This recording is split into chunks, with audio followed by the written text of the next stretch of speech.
بسم الله الرحمن الرحيم الحمد لله رب العالمين والعاقبة للمتقين والصلاة والسلام على سيد المرسلين نبينا محمد وعلى آله وصحبه أجمعين أما بعد أعوذ بالله من الشيطان الرجيم فلا تضربوا لله الأمثال إن الله يعلم وأنتم لا تعلمون وقال أيضا انظر كيف ضربوا لك الأمثال فضلوا فلا يستطيعون سبيلا সম্মানিত উপস্থিতি দিনী বন্ধুগণ, আল্লাহ রাব্বুল আলামিনের যাবতীয় প্রশংসা এবং প্রিয় নবী মুহাম্মদ মুস্তাফা সাল্লাল্লাহু আলাইহি ওয়াসাল্লামের প্রতি অনেক অনেক দরুদ ও সালাম বর্ষিত হোক। আল্লাহুম্মা সাল্লি আলাইহি আল্লাহুম্মা বারিক আলাইহি। আপনারা অবগত আছেন যে আমরা গত সপ্তাহে সমাজে প্রচলিত যেগুলো বড় বিদআত, অধিকভাবে যেগুলো আমাদের দেশে ও সমাজে দেখা যায়, সেই সকল বিদআতের মধ্য থেকে একটি বিদআত হচ্ছে ওসিলার বিদআত।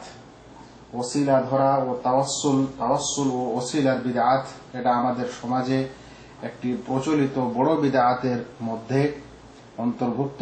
সে কারণে আমরা গত সপ্তাহে ক্লাসে আলোচনা করেছিলাম যে ওসিলা কাকে বলে, ওসিলার আসল অর্থ কি, এবং বৈধ ওসিলা শরিয়া যা বৈধ করেছে সেগুলো কি। সংক্ষিপ্ত আকারে ওসিলা হচ্ছে এমন আমল, এমন সৎ কাজ, এমন নেকির কাজ, সওয়াবের কাজ যার মাধ্যমে আল্লাহ রাব্বুল আলামিন সন্তুষ্ট হন, বা যেগুলো করার মাধ্যমে আল্লাহ রাব্বুল আলামিন রাজি খুশি হন, আর যেগুলো বর্জন করার মাধ্যমে আল্লাহ রাব্বুল আলামিন রাজি খুশি হন। এক কথায় যেগুলো ইবাদত, সে কাজগুলোকেই শরীয়তের পরিভাষায় ওসিলা বলা হয়। আমরা এর আলোচনা শুনেছি। আজকে যে বিষয়ে আলোচনা করতে যাচ্ছি সেই বিষয়টি হচ্ছে একেবারে বড় ধরনের জঘন্য, নোংরা, কুফরি, জাহেলি ওসিলার আলোচনা। আমরা বৈধ ওসিলাগুলি শুনেছি, আজকে অবৈধ ওসিলার আলোচনার মধ্যে প্রথম প্রকার হচ্ছে কুফরি ও শিরকি ওসিলা। সেটা কি জিনিস? কুফরি ও শিরকি ওসিলা, জাহেলি যুগের ওসিলা, বর্বর জঘন্য ওসিলা, যে ওসিলাটির কথা আমরা আমাদের সমাজে শুনতে পাই, এবং বিশেষ করে একটু কম শিক্ষিত জাহেল লোকদের কাছ থেকেই এই কথাটি বেশি শোনা যায়। তবে সমাজে এই বিশ্বাসটি ও এই ওসিলার আকীদাটি আছে, এতে কোনো সন্দেহ নেই। সেই ওসিলাটি হচ্ছে যে বাদশাহ বা প্রাইম মিনিস্টার বা দেশের পরিচালকের কাছে, প্রধানমন্ত্রীর কাছে একজন আম পাবলিক, সাধারণ মানুষ সরাসরি যেতে পারে না।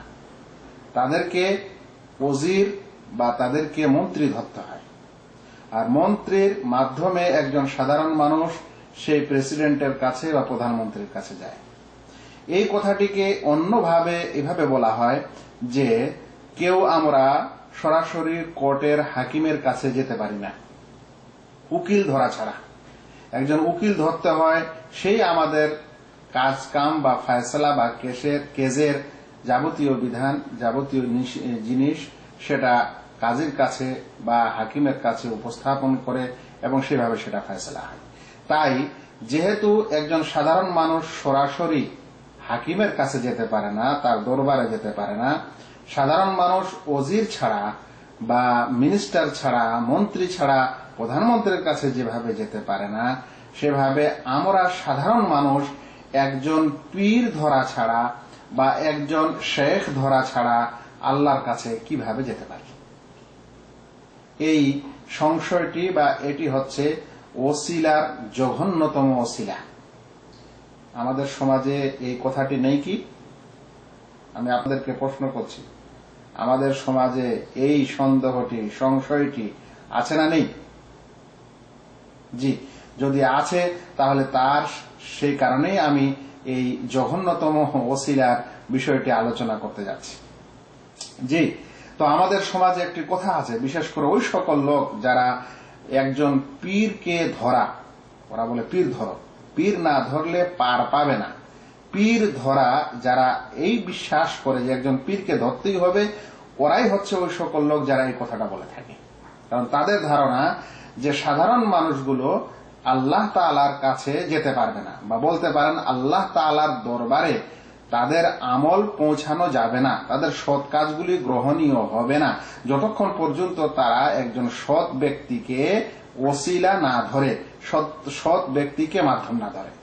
এখানে তারা ওসিলা বলতে, ওসিলা শব্দটির একটি আবিধানিক অর্থ হচ্ছে মাধ্যম। তাই একটা দড়ি, রশিকেও ওসিলা বলা হয়, কারণ একটি দড়ির মাধ্যমে কোনো কিছুকে বাঁধা যেতে পারে বা কোনো স্থানে যাওয়া যেতে পারে। তো ওসিলার একটি অর্থ হচ্ছে মাধ্যম, যেটা আবিধানিক অর্থ।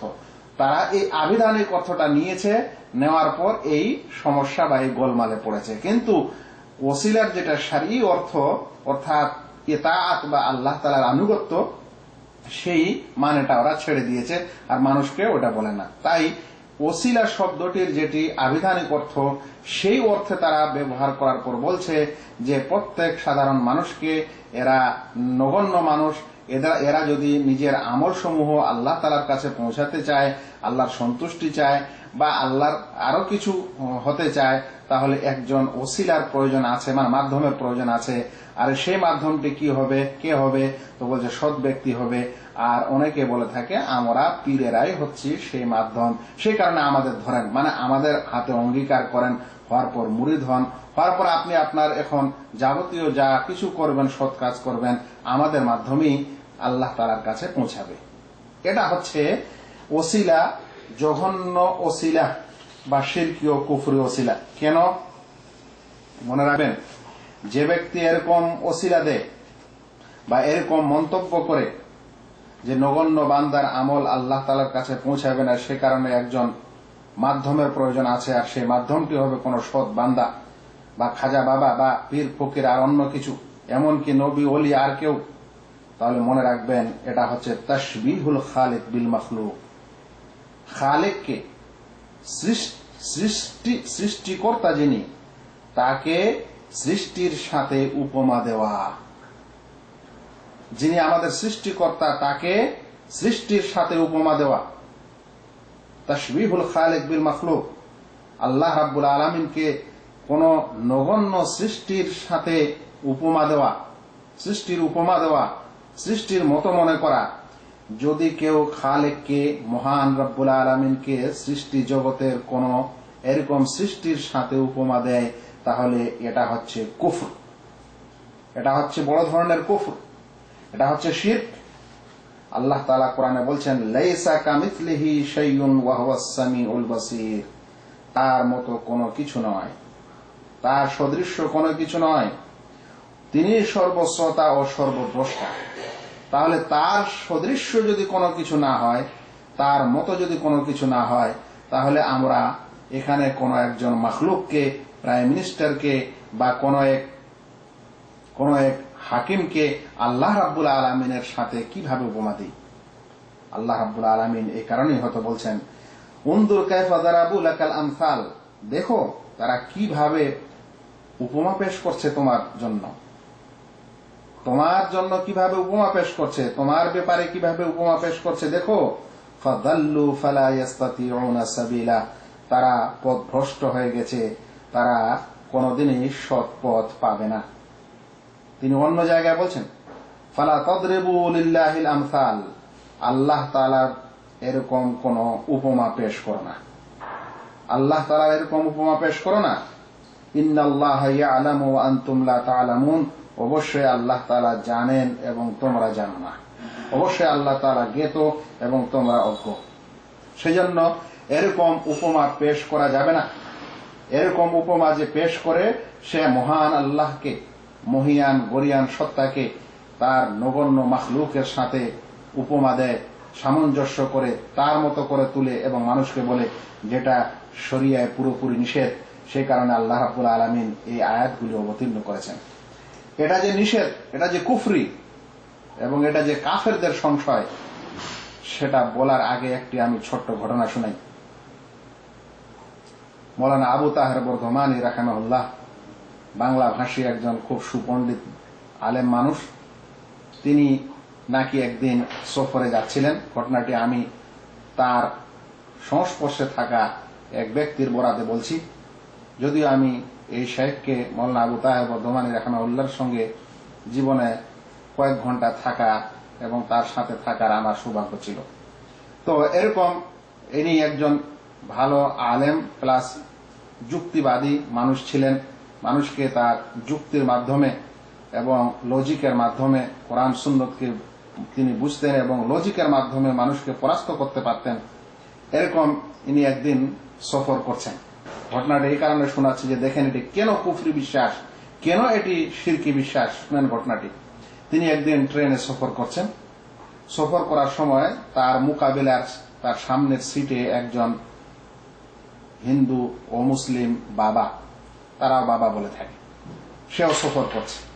তার হাতে একটা ত্রিশূল আছে, অন্য হাতে পাশে একটা ঘটি আছে, যেটা তারা কাঁসার ঘটি বা বাটি নিয়ে বেড়ায়। তিনি তার সে সিটে বসে আছেন এই বাবা। এমন সময় অন্যান্য ও মুসলিম ব্যক্তিরা যারা তার ভক্ত বলেন বা তাকে বাবা হিসাবে বিশ্বাস করে, এরকম লোকেরা যখন এই অবস্থায় সেই বাবাকে দেখছে, তখন সবাই গিয়ে সাজদা করছে বা বলতে পারেন ওটাকে নমস্কার করছে। মাথা নত করে নমস্কার করছে। মাথা নত করে যখন নমস্কার করছে, বাবা তখন তার পিঠে হাত বুলিয়ে দিচ্ছে। হাত বুলিয়ে দিচ্ছে মানে ওদের ভাষায় এটাকে বলা হচ্ছে আশীর্বাদ দিচ্ছে। বাবা এইভাবে আশীর্বাদ দিচ্ছে আর সবাই এক এক করে এরকম কাজটা চলছে। যখন অবসর হলো, তখন মৌলানা আবু তাহের বর্ধমানী এই চিত্রটা দেখে বাবার কাছে গিয়ে বললেন যে বাবা, আপনি আপনি উনি না উনি আপনি? আপনি উনি না উনি আপনি? কথাটির অর্থ হলো কি যে আপনি কি ভগবান, মানে আপনি কি উনি, আপনি কি ভগবান, না ভগবান হয়ে আপনি পৃথিবীতে অবতরণ করেছেন, না কি ব্যাপার? আপনাকে সবাই যে এরকম নমস্কার করছে এবং সবাই যে আপনার আরাধনা আর এই সকল পুজো পাঠ করছে, তো এটা পাওয়ার যোগ্যকে, সবচেয়ে যোগ্যকে? তো সেই সাধু নিজেই বলছে যে উনি, মানে আকাশের দিকে আঙ্গুল তুলে বলছে উনি, মানে উপরের ভগবান এটা পাওয়ার যোগ্য। তখন মৌলানা সাহেব বলছেন যে যদি উনি পাওয়ার যোগ্য হয়, তাহলে উনি কি আপনি, মানে ওই ভগবানই কি আপনি যিনি এখন এখানে বসে আছেন? তখন সেই বাবা বলছে নির্বোধ কোথাকার, আমি কেন উনি হব, মানে আমি কেন ভগবান হব, আমি কেন ঈশ্বর হব? মৌলানা বললেন তাহলে আপনি কে? বলছে আমি তো হচ্ছি উনার প্রতিনিধি, মানে ঈশ্বরের প্রতিনিধি, স্থলাভিষিক্ত। আর আমি এ সকল লোকের এই আশীর্বাদটা, এই পূজা পাঠটা বা এ সকল কিছুটা আমি উনার কাছে পৌঁছে দিচ্ছি। মানে কথাটার সারাংশ হলো এই যে ওখানে ভক্তরা ওই সাধু বাবার যা কিছু করছিল সেগুলো এই ব্যক্তিকে করা হচ্ছে, যেটা তাদের বাবা। আর এই বাবা বলছে যে আমি স্বয়ং ভগবান না, তবে আমি এদের এই কাজকামগুলো, এর আরাধনাগুলো আল্লাহর দরবারে পৌঁছে দিচ্ছি, মানে আমি ওসিলা, আমি মাধ্যম পৌঁছে দেওয়ার। তো মৌলানা সাহেব বললেন যে কেন উনি কি এ সকল ওসিলা নেওয়ার যোগ্য না? সরাসরি কি নিতে পারার, নেওয়ার তার কি ক্ষমতা নেই যে আপনার প্রয়োজন হয়? বাবা চুপ হয়ে গেল। আমি আপনাদেরকে ঘটনাটিকে এই কারণে শুনলাম যে একজন অমুসলিমের এটা ধারণা, এটাই কুফর এবং মুশরিকদের ধারণা যে তাদের আরাধনা এবং ইবাদত ও পূজা পাঠ সরাসরি তাদের ভগবানের কাছে, ঈশ্বরের কাছে যায় না। সেই কারণে তাদের একজন এরকম বাবার প্রয়োজন হয়, এরকম একজন ব্যক্তিত্বের প্রয়োজন হয়। যদি আজ কোনো মানুষ আমাদের সমাজে এই উপমাটা দেয় যে তোমরা নগণ্য মানুষ সরাসরি তোমাদের ইবাদত এবং তোমাদের যাবতীয় কিছু সমস্যা আল্লাহর দরবারে যাবে না, বরং তোমাদেরকে কাউকে ধরতে হবে আর ওরাই তখন আল্লাহ দরবারে সবকিছু পৌঁছে দিবে, তাহলে এই বিশ্বাসটা পুরাপুরি সেই সাধু বাবার কথার সাথে মিলছে না? আমি প্রশ্ন করছি আপনাদের, মিলছে না মিলে না? এই জন্যই বলছিলাম যে এরকম বিশ্বাস হচ্ছে কুফরি বিশ্বাস, কারণ কাফের ও মুশরিকরা এটা বিশ্বাস করে। এবং সেই কারণে আল্লাহ রাব্বুল আলামিন বলছেন লাইসা কামিসলিহি শাইউন ওয়া হুয়াস সামিউল বাসীর, তার মতো কোনো কিছু নয়, তিনি সর্বস্রষ্টা সর্বদ্রষ্টা। এই কারণেই আল্লাহ রাব্বুল আলামিন বলছেন ফালা তাদরিবু লিল্লাহিল আমসাল, তোমরা আল্লাহর জন্য উপমা পেশ করো না। ইন্নাল্লাহা ইয়ালামু ওয়া আনতুম লা তা'লামুন, অবশ্যই আল্লাহ তাআলা জানেন এবং তোমরা জানো না। বন্ধুগণ, আমরা এরকম মানুষকে বুঝাতে পারি এবং যে উপমাটা দিলাম এবং যে দলিলগুলি দিলাম সেটা যথেষ্ট হতে পারে, তবে আরো কিছু কথা এ সম্পর্কে বলা সঙ্গত মনে করছি।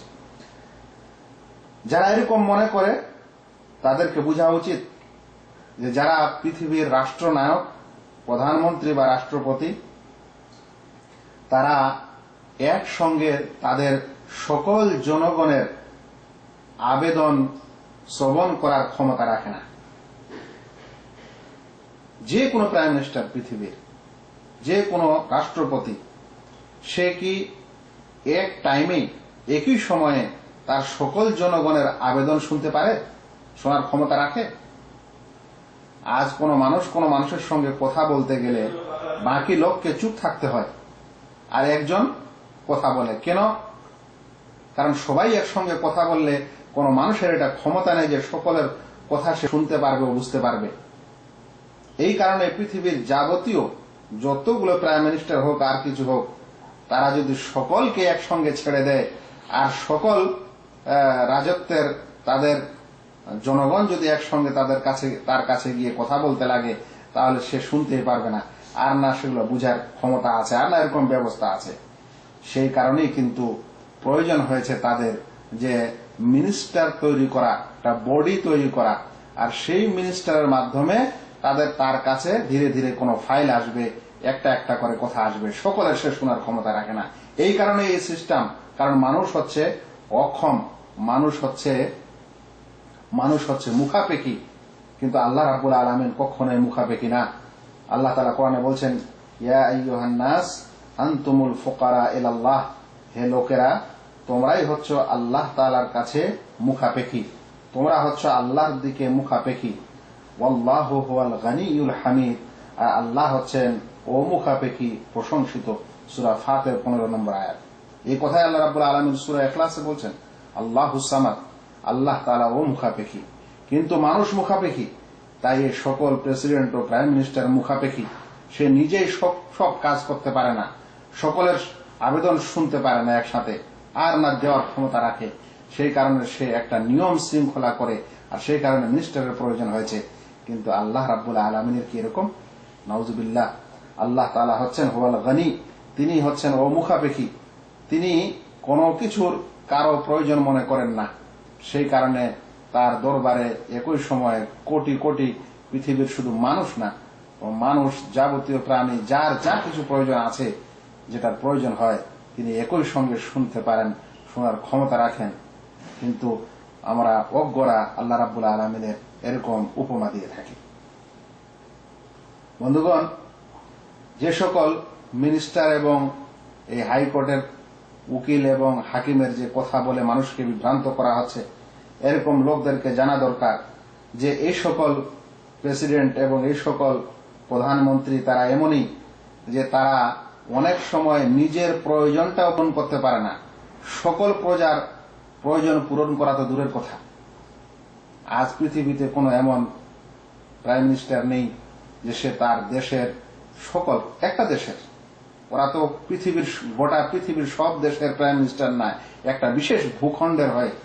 সেই ভূখণ্ডে এবং সেই দেশে তার যতগুলো লোক আছে, সমস্ত গরিবকে ধনী করার বা সকলকে বরাবর করার ক্ষমতা রাখে কি? না, কেউই পারেনি, এখনো পারে না, পারবেও না। কারণ এরা সকলেই এমন যে সকল লোকের তারা আবেদন পূরণ করার ক্ষমতা রাখে না।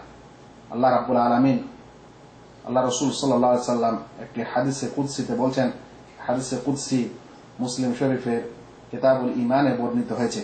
আল্লাহ রাব্বুল আলামিন বলেন ইয়া ইবাদি, হে আমার বান্দারা, লাউ আন্না আউওয়ালাকুম ওয়া আখিরাকুম, যদি তোমাদের পূর্বাপর, পূর্বে যারা গত হয়ে গেছে এবং পরে যারা আসবে, সকলেই তোমরা যদি একত্রিত হয় একটি কোনো ময়দানে, ফি সাঈদিন ওয়াহিদ, অতঃপর প্রত্যেকে যদি তার নিজের যেটা প্রয়োজন সেই প্রয়োজনটা সে চায় আল্লাহ তাআলার কাছে।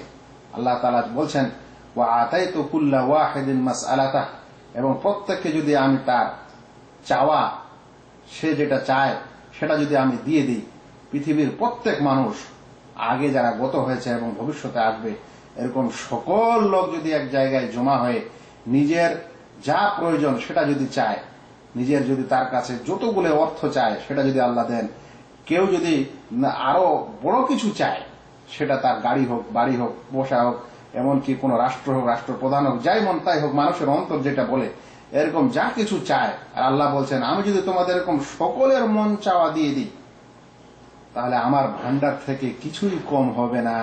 কিন্তু যেমন একটি সুই সমুদ্রে ডুবালে সুইয়ের ডগায় যতটুকু পানি আসে, তো সুইয়ের ডগায় যতটুকু পানি আসে সমুদ্রের কিছুই ক্ষয় হয় না, আল্লাহ রাব্বুল আলামিনের ভান্ডার থেকে এরকম কিছুই ক্ষয় হবে না, যদি প্রত্যেক মানুষকে আল্লাহ রাব্বুল আলামিন তার মন চাওয়া দিয়ে দেয়। এটি একটি বিরাট উদাহরণ ওই সকল লোককে বোঝার জন্য যারা এরকম আল্লাহকে বান্দার সাথে উপমা দিয়ে থাকে। নাউজুবিল্লাহ, এই সকল বান্দা, এই সকল প্রাইম মিনিস্টার স্বয়ং নিজের প্রয়োজনটাই অনেক সময় পূরণ করতে পারে না, সেই কারণে ভবিষ্যতে কি খাবে না খাবে সেই কারণে আত্মসাৎ করে এবং গোলমাল করে নিজের পয়সা কড়ি অন্য বিদেশে পাচার করে, কালো ধন জমা করে।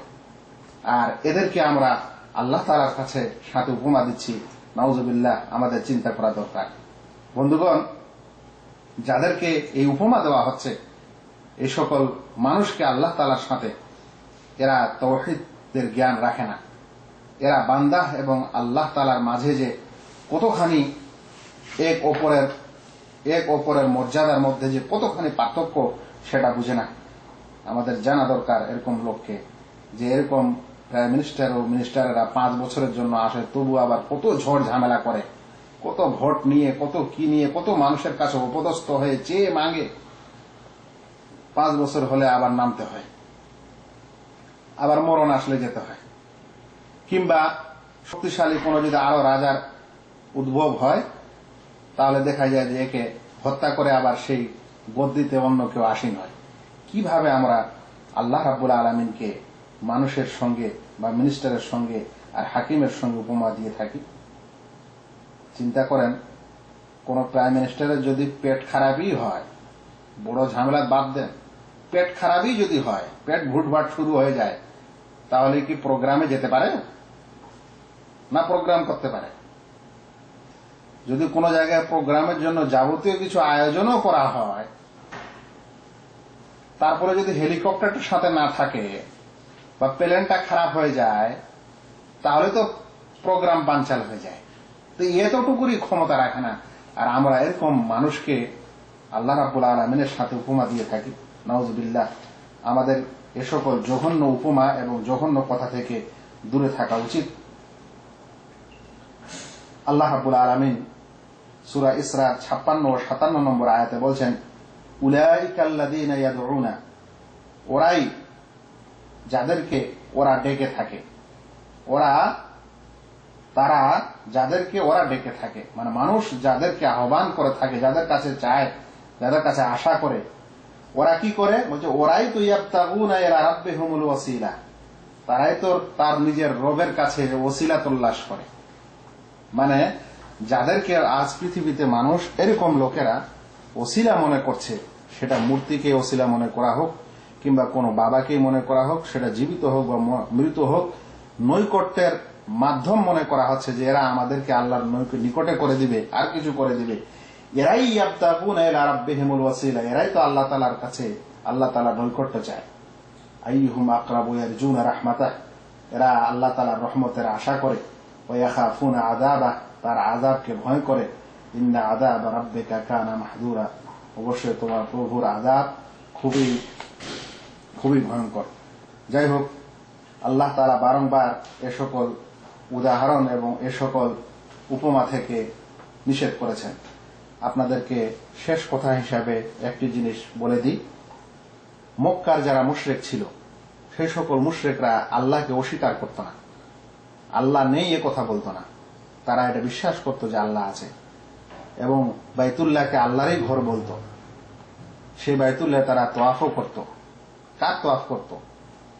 তারা হজের মৌসুমে হজও করত। সেই কারণে আল্লাহ রাসূল সাল্লাল্লাহু আলাইহি ওয়াসাল্লাম হজের মৌসুমে দাওয়াত দিতেন এই সকল লোককে। তারা আল্লাহ বিশ্বাসী ছিল, আল্লাহকে বিশ্বাস করত। কোরআনে আল্লাহ তাআলা স্বয়ং বলছেন তাদের যদি জিজ্ঞাসা করা হয় লা ইন সাআলতাহুম মান খালাকাস সামাওয়াতি ওয়াল আরদ, তাদেরকে যদি জিজ্ঞাসা করো আকাশ এবং জমিনকে কে সৃষ্টি করেছে, তাহলে তারা বলবে লা ইয়াকুলুনাল্লাহ, তাহলে তারা অবশ্যই বলবে যে আল্লাহ তাআলা সৃষ্টি করেছেন। তাহলে আকাশ এবং জমিনকে সৃষ্টিকর্তা, আকাশ ও জমিনের সৃষ্টিকর্তা, তারা আল্লাহকে বিশ্বাস করতেন। কিন্তু তাদের সমস্যাটা কোথায় ছিল, যে কারণে তাদেরকে মুশরিক বলা হয়? নবী সাল্লাল্লাহু আলাইহি ওয়াসাল্লাম তাদের সঙ্গে তাদেরকে তাওহীদের দাওয়াত দিলেন। তাদের সঙ্গে যখন বুঝাপড়া এবং হেদায়েত তারা হলো না, তখন আল্লাহ রাসূল সাল্লাল্লাহু আলাইহি ওয়াসাল্লামের সঙ্গে তাদের যুদ্ধ বাঁধলো। নিজের লোকদের সঙ্গেই মারামারি হলো, জিহাদ হলো এবং নিজের দেশ ও নিজের মাতৃভূমি ছেড়ে অন্য জায়গায় চলে যেতে হলো। এ সকল কিছু কেন ঘটেছিল? যদিও তারা আল্লাহকে বিশ্বাস করত। এর কারণে শুনেন, আল্লাহ তাআলা কোরআনে বলছেন সূরা ইউনূসের 18 নম্বর আয়াত, ওয়া ইয়াবুদুনা মিন দুনিল্লাহ, তারা ইবাদত করত আল্লাহ ছাড়া অন্যের, মা লা ইয়াদুররুহুম ওয়া লা ইয়ানফাউহুম, যেগুলো তাদের না তো লাভ করত না ক্ষতি করত, না লাভ করতে না ক্ষতি সাধনে তারা সক্ষম ছিল। এবং তারা বলতো ওয়ায়াকুলুন, এবং শুনেন ওয়ায়াকুলুন, এবং ওই সকল লোকেরা বলতো হাউলাই শুফাআউনা ইনদাল্লাহ, এরা হচ্ছে আল্লাহ তাআলার কাছে আমাদের সুপারিশকারী।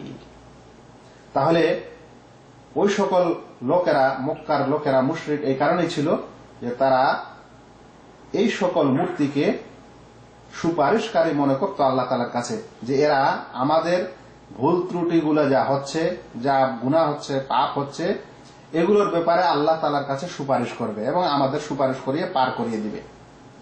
তো আজ এই সংশয়টাই পুরোপুরি আমাদের মাঝে নেই কি, যে আমরা যখন কোন এই একটু আগে যে আলোচনাটা করলাম বা শুনলেন, সেটা আর এটার মধ্যে কি পার্থক্য? যে আজ এমন কিছু মুসলিম সমাজের মানুষ, নাউজুবিল্লাহ, যারা নিজেকে কালেমা পড়ে মুসলিম হয়েছে এবং নিজেকে মুসলিম বলে ভাবছে, আর মানুষকে এটা শিক্ষা দিচ্ছে যে তোমরা নগণ্য বান্দা, তোমরা পার পেতে পারো না, কিয়ামতে তোমরা পার পেতে পারবে না, তোমাদের আমল আল্লাহ তাআলার কাছে গ্রহণ হবে না যতক্ষণ পর্যন্ত তোমরা কাউকে না ধরো, কাউকে তোমরা সুপারিশকারী হিসাবে মনে না করো। তাই তাদেরকে পীরের হাতে বায়াত করতে হচ্ছে এবং করার পর ভাবছে যে হ্যাঁ আমরা এখন পার হয়ে যাব। অথচ আল্লাহ তাআলা বলছেন যে এরা এই সকল মুশরিকরা, এই কারণে মুশরিক তারা ভেবেছিল এরা হচ্ছে আল্লাহ তাআলার কাছে সুপারিশকারী। তাই আমরা যদি এই যুগেও এরকম কোন মানুষকে এবং ব্যক্তিত্বকে সুপারিশকারী মনে করি, তাহলে কেন সেটা শিরক হবে না, কেন সেটা কুফর হবে না? আল্লাহ তাআলা যেন আমাদেরকে বুঝার তৌফিক দান করেন। বন্ধুগণ, আমাদের আম্বিয়া আলাইহিমুস সালাম হচ্ছে আমাদের জন্য আদর্শ।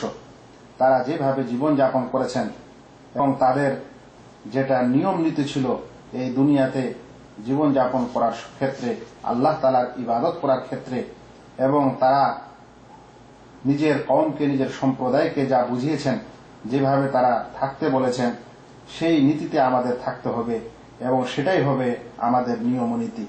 তারা তাদের নিজের যাবতীয় দুঃখ, বেদনা এবং সমস্যা যখন তাদের হয়েছে, তারা কখনোই এরকম করেননি যে একটা তারা কোনো ওসিলা তল্লাশ করেছেন, কোন ব্যক্তিত্বকে বা আর কিছুকে, বরং তারা সরাসরি ডাইরেক্ট এই সময় আল্লাহ রাব্বুল আলামিনের কাছে চেয়েছেন এবং আল্লাহ রাব্বুল আলামিন তাদেরকে সাহায্য করেছেন। যখন আইয়ুব আলাইহিস সালাম যার শরীরে রোগ হয়েছিল, চরম রোগ, যে বড় রোগ যখন তার ঘটেছিল, তখন তিনি সরাসরি আল্লাহ তাআলার কাছে দোয়া করেছিলেন, কোথাও ওসিলা চাননি বা কাউকে মাধ্যম করেননি। আমাদের নবী মুহাম্মদ মুস্তাফা সাল্লাল্লাহু আলাইহি সাল্লাম তায়েফে যাওয়ার পর যখন এই সংঘাত ঘটল এবং আল্লাহ রাসূল সাল্লাল্লাহু আলাইহি সাল্লামকে যেভাবে আঘাত করা হলো, তিনি সরাসরি আল্লাহ তাআলার কাছে আবেদন জানালেন। আইয়ুব আলাইহিস সালাম বলেছিলেন, মাসানিয়া দুররু ওয়া আনতা আরহামুর রাহিমিন, আমাকে খুবই সমস্যা গ্রাস করেছে, আর হে আল্লাহ তুমি সবচেয়ে দয়ালু, তুমি রহম করো। তখন কি হলো? আল্লাহ তাআলা বলেন, ফাস্তাজাবনা লাহু ফাকাশাফনা মা বিহি মিন দুর, আমরা তার এই দোয়াকে, প্রার্থনাকে কবুল করলাম এবং তাকে যে ক্ষতি গ্রাস করেছিল সেই ক্ষতি এবং সেই সমস্যা থেকে তাকে উদ্ধার করলাম। ইউনুস আলাইহিস সালামের ঘটনায় এসেছে, তার যে অবস্থা হয়েছিল তখন তিনি মাছের পেটেই কি কথা বলেছিলেন, লা ইলাহা ইল্লা আনতা সুবহানাকা ইন্নী কুনতু মিনাজ জালিমিন, নেই তুমি ব্যতীত কোন সত্য উপাস্য, তুমি পুত পবিত্র, আমি অবশ্যই অত্যাচারের মধ্যে ছিলাম। আল্লাহ রাব্বুল আলামিন কি করলেন? তার এই দোয়া সরাসরি ফাস্তাজাবনা লাহু ওয়া নাজ্জায়নাহু মিনাল গাম, আমরা তার এই প্রার্থনাকে কবুল করলাম এবং তার এই সমস্যা থেকে উদ্ধার করলাম। ওয়া কাযালিকা নুনজিল মুমিনিন, এভাবে আমি মুমিনদেরকে নাজাত দিয়ে থাকি। সে কারণে আমাদের মনে রাখা দরকার যে এগুলা হচ্ছে আম্বিয়া ইকরাম আলাইহিমুস সালামের নিয়ম ও নীতি। যখনই তাদের কিছু সমস্যা হয়েছে, আর কিছু হয়েছে, তারা আল্লাহ রাব্বুল আলামিনকে সরাসরি ডেকেছেন। এভাবেও আমাদেরকে সরাসরি ডাকতে হবে, সরাসরি আল্লাহ রাব্বুল আলামিনের ইবাদত করতে হবে। এখানে মানুষের সঙ্গে উপমা দেওয়া যাবে না এবং মানুষের জীবন যাপনের সঙ্গে আল্লাহ রাব্বুল আলামিনের এই নিয়ম ও ইবাদতকে উপমা স্বরূপ পেশ করে এরকম বলা যাবে না যে আমরা নগণ্য, সে কারণে আমাদেরটা পৌঁছাবে না, আমাদের একটা কোনো মাধ্যম বা আর অন্য কিছু ধরার প্রয়োজন আছে, যেমন মক্কার মুশরিকরা ধরেছিল নাউযুবিল্লাহ, বা যেমন আজকাল প্রাইম মিনিস্টার এবং মিনিস্টার কিংবা হাকিম ও উকিলের মধ্যে হয়ে থাকে। আশা করি যদিও এটি একটি খুবই প্রাচীন শুভা ও সংশয় এবং আল্লাহ এবং আল্লাহর মাঝে মধ্যস্থতাকারীদের একটি খুবই প্রাচীন সংশয়, যার সম্পর্কে আজ অনেকেই হয়তো আলোচনা করতে চায় না বা আলোচনা করার প্রয়োজন মনে করেন না বা ভাবেন যে এটা বলার দরকার নেই। কিন্তু আমাদের দাওয়াতের ক্ষেত্রে প্রত্যেক বিষয়কে মানুষকে বলা এবং তুলে ধরা আমাদের প্রয়োজন। হয়তো কিছু মানুষ বুঝবেন, বোঝার চেষ্টা করবেন। আল্লাহ তাআলা যেন আমাদের প্রত্যেক ভাইকে একমাত্র আল্লাহ রাব্বুল আলামিনকে নিজের ইলাহ ও উপাস্য হিসাবে গ্রহণ করার এবং বিনা কোনো মানুষকে ওসিলা ও মাধ্যম ধরেই ডাইরেক্ট তার ইবাদত করার তৌফিক দান করেন। এই বিশ্বাসের সাথে যে আমরা যা কিছু করছি সেটা আল্লাহ রাব্বুল আলামিন সরাসরি দেখছেন ও শুনছেন এবং তিনি এ সকল ইবাদত গ্রহণ করার ক্ষমতা রাখেন। নেকি দেওয়ার, সওয়াব দেওয়ার এবং পাপ দেওয়ার তিনি ক্ষমতা রাখেন। যাকে চান নাজাত দিবেন, যাকে চান তিনি পাকড়াও করবেন।